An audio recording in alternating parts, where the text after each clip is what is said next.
Cerita diawali dengan diperlihatkan seorang anggota gangster yang baru saja bebas dari penjara selama 10 tahun. Orang itu bernama So-hyuk.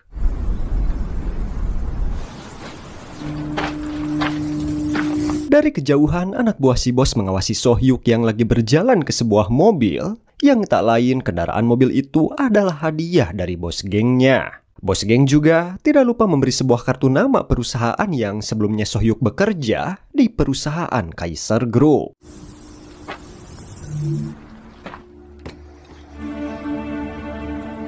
Ya, perusahaan itu adalah kumpulan para gangster atau mafia yang berkedok perusahaan biasa. So-hyuk juga di masa lalu sering diberi tugas untuk membasmi hama atau membantai semua gangster saingan.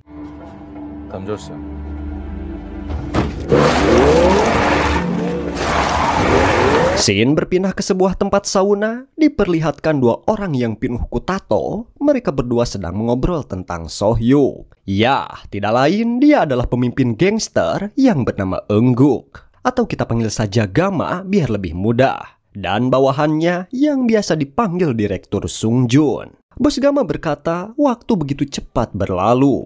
Padahal dia masih berharap jika So-hyuk tetap berada di penjara. Bos juga tidak berniat untuk membunuhnya karena So-hyuk telah memberikan kontribusi cukup bagus terhadap perkembangan bisnisnya. Lalu, Direktur Sung menawarkan diri untuk mengawasi So-hyuk karena dia sangat takut posisinya akan direbut. Direktur berkata, apakah So-hyuk akan kembali ke sini? Bos Gama yang tidak suka perkataan si direktur langsung mengepuk pundaknya.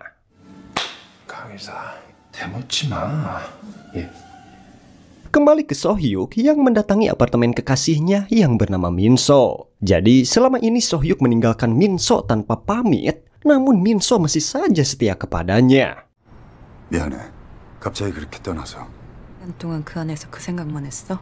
Lalu Min-so mengajak So-hyuk untuk pergi ke tempat pelatihan balet. Setibanya di tempat kursus, Min-so menceritakan bahwa anak kecil yang sedang menari itu adalah anak mereka berdua. Ia bernama Renpei. Saat So-hyuk meninggalkan dirinya, Min-so baru menyadari bahwa dirinya telah berbadan dua. Meski So-hyuk adalah gangster yang beringas, Min-so selalu mencoba menghubungi So-hyuk, namun Min-so selalu gagal. 당신 떠나고 알았어. Ya, yang dinamakan cinta mah buta. Padahal si So-hyuk gestilem 10 tahun, tapi tetap aja diterima. Jadi kalian yang lagi nonton konten Minho patut dicontoh, jadilah pria bad boy. Seburuk apapun dirimu di mata si cinta, pasti diterima. Tapi dari boh duitan mah nanaonan guys. Oke lanjut. Saat mendengar ucapan Min-so, So-hyuk seketika reuas kareureunnakeun dan perasaannya campur aduk. Ia sekaligus senang dan sedih, dan tidak puguh-puguh So-hyuk malah pergi untuk menangis. 근데 이제 모든 게 너무 고마워. Gangster juga bisa nangis guys, awas. Tak lama dari itu, Min-so menghampirinya dan berkata, aku sangat berharap ayah Renpei hanyalah orang yang baik dan sederhana. Carilah kami di saat kau sudah benar-benar siap. Kalian dengar? Carilah kami di saat kau sudah benar-benar siap. 사람이라고 생각될 때 그때 다시 찾아와. 정신 똑바로 차리고 잘 생각해. Adegan kemudian flashback 10 tahun yang lalu saat So-hyuk mendapat perintah dari bos Gama untuk membunuh gangster saingan yang mengacaukan pasar bisnisnya. So-hyuk datang sendirian, dia mematikan lampu dan tanpa rasa keeng ataupun takut serta belas kasih, dia menghabisi semua panayagan dengan bermodalkan senter dan peso saja. 뭐야? 수혁아 너 왜 그래?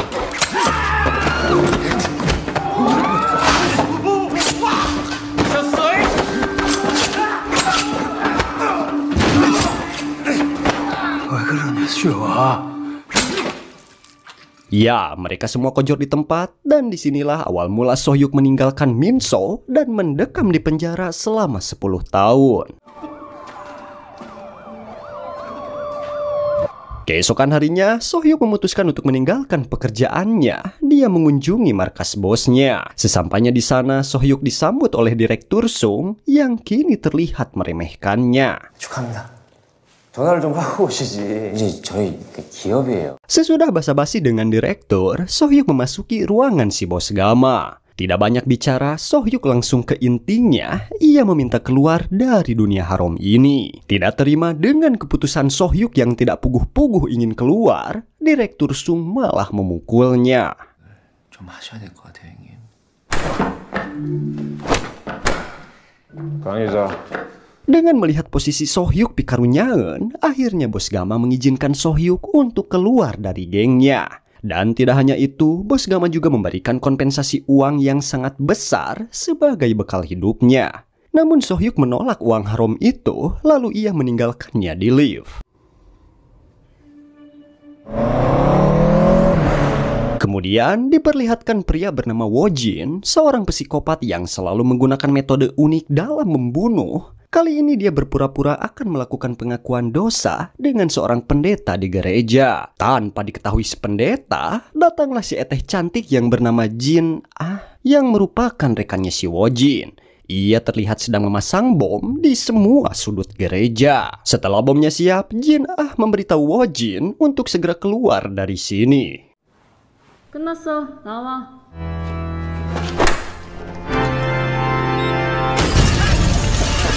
Ya, bisa dibilang dua sejoli ini adalah pembunuh bayaran yang memiliki karakter psikopat dan tidak memiliki rasa empati sedikit pun, padahal yang mereka bom adalah tempat ibadah. Di sisi lain, Minso sedang di rumah sakit, sedang kontrol kesehatannya. Dokter mengklaim bahwa Minso mempunyai penyakit serius yang menyebabkan pendarahan di kepalanya dan seringkali membuatnya pingsan. Dokter menyarankan Minso harus dirawat di sini, tapi karena Minso khawatir dengan anak semata wayangnya, dia meminta rawat jalan saja. Malam harinya, Sohyuk yang sedang jalan dan tidak lupa sambil ngelamun jorok, Sohyuk menyadari bahwa dirinya diikuti oleh Direktur Sung yang terus membujuknya untuk kembali ke gangsternya. Namun Sohyuk tetap kekeh tidak ingin kembali ke dunia haram dan menolak tawaran si direktur. 하늘을 찌르신다니까 내가 걱정 안 해도 된다.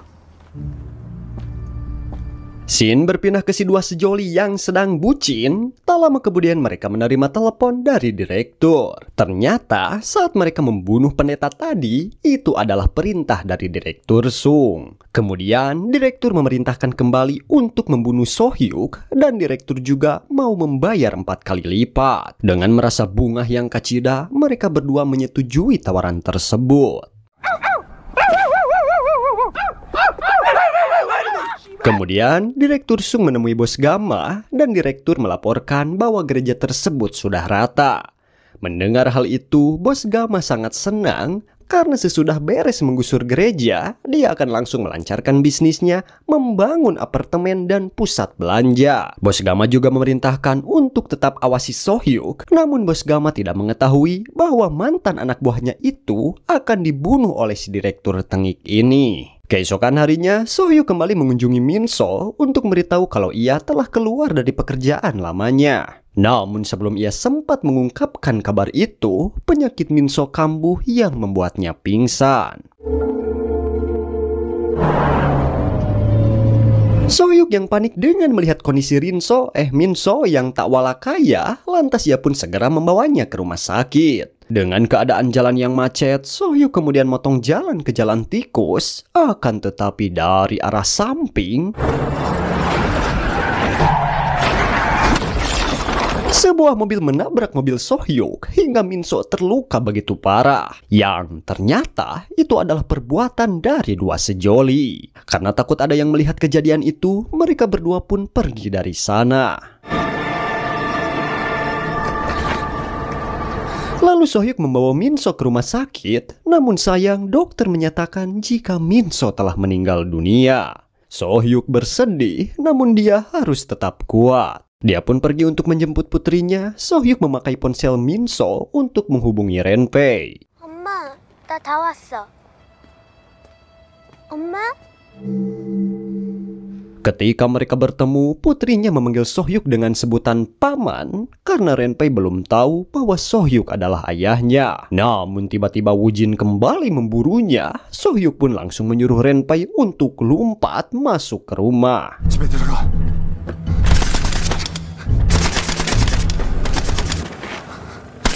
Sohyuk berhasil memancing Wujin dan menyerangnya dari belakang hingga membuatnya pingsan.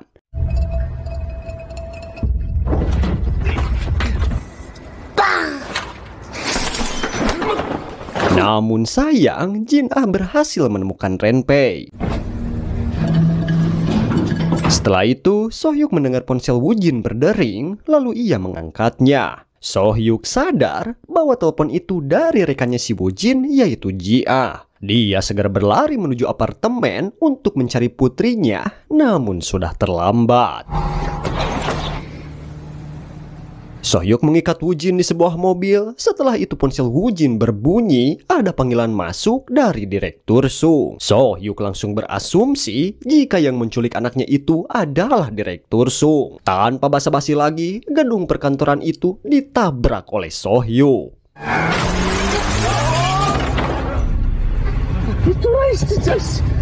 Para anak buah Direktur Sung pun mencoba untuk menangkapnya.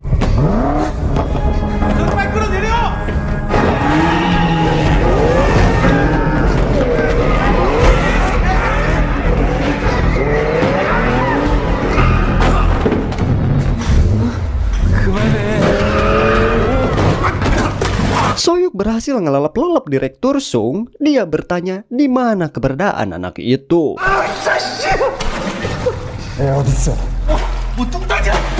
Direktur Sung yang tidak tahu apa-apa mengenai anak saha tidak tahu. Si Woo-jin pun langsung memberi isyarat. Tahu meren isyarat apa itu? Keadaan menjadi berbalik karena direktur berhasil kabur setelah salah satu anak buahnya datang melawan So-hyuk dan dia langsung mengambil senapannya.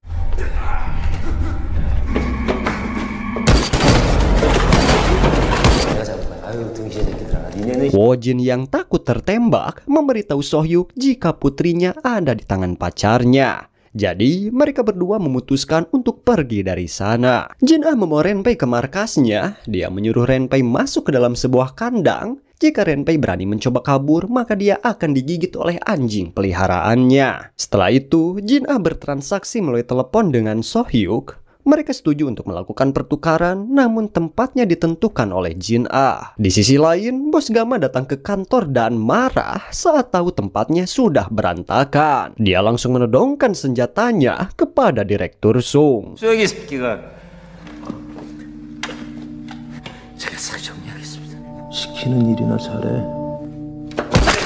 Direktur Sung berjanji jika dia akan segera menyelesaikan kekacauan ini. Di markasnya, Jin-ah terlihat sibuk merakit bom. Dia mempersiapkan bom yang banyak sebelum bertemu dengan So-hyuk. Singkatnya, So-hyuk telah sampai di tempat yang telah dijanjikan bersamaan dengan Jin-ah yang datang tanpa membawa Renpei. Saat itu juga si Woo-jin langsung melarikan diri dan menaruh bom di mobil So-hyuk. So-hyuk yang menyadari itu bom langsung melemparnya keluar.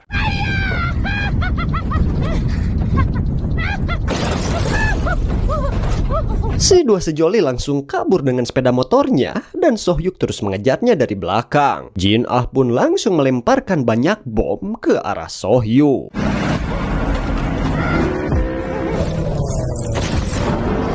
So-hyuk yang merupakan pemeran utama di film ini sudah pasti berhasil melewati semua rintangan itu. Dan akhirnya So-hyuk berhasil membuat motor mereka terjatuh.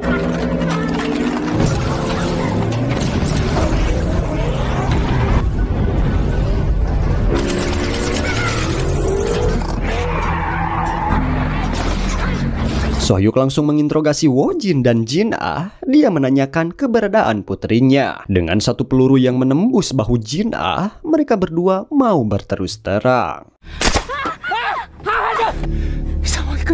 Di sisi lain, Renpei diam-diam keluar dari kandang, namun anjing itu benar-benar mengejarnya. Saat itu Renpei kesulitan untuk membuka pintu keluar, namun tiba-tiba ada seseorang di balik pintu. Orang itu adalah utusan dari Direktur Sung.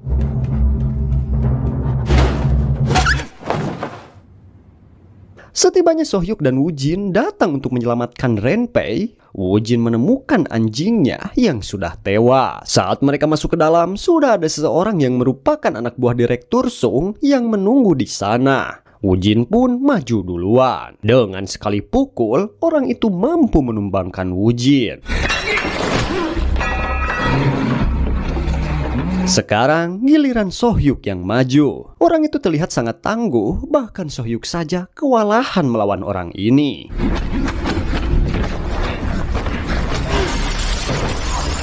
Namun untungnya, Woo-jin datang dan langsung membabukan linggis hingga linggis itu nancap di lehernya.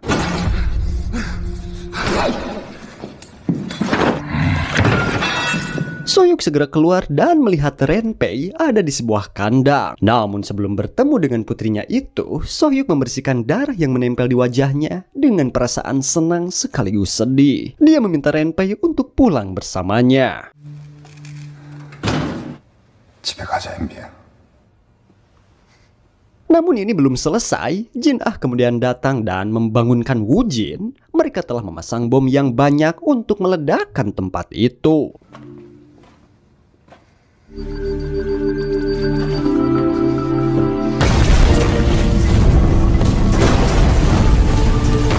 Sohyuk dan Renpei terlihat selamat. Mereka ngejeburkan karep ke dalam kolam. Woo-jin dan Jin-ah kemudian kabur menggunakan mobil Sohyuk. Tapi di tengah jalan, mobil itu mogok. Dan karena karma itu memang ada, mobil mereka ditabrak oleh Direktur Sung. 또 왜? Ternyata Direktur Sung telah memasang pelacak pada mobil Sohyuk. Dia pikir Sohyuk berada di dalam. Di saat mau modar juga, Woo-jin masih sempat meminta bayaran kepada Direktur Sung. Namun orang itu malah menodongkan senjata. Tapi dia lebih dulu tertembak paku yang menancap di lehernya. 야, 봐봐. 야, 봐봐.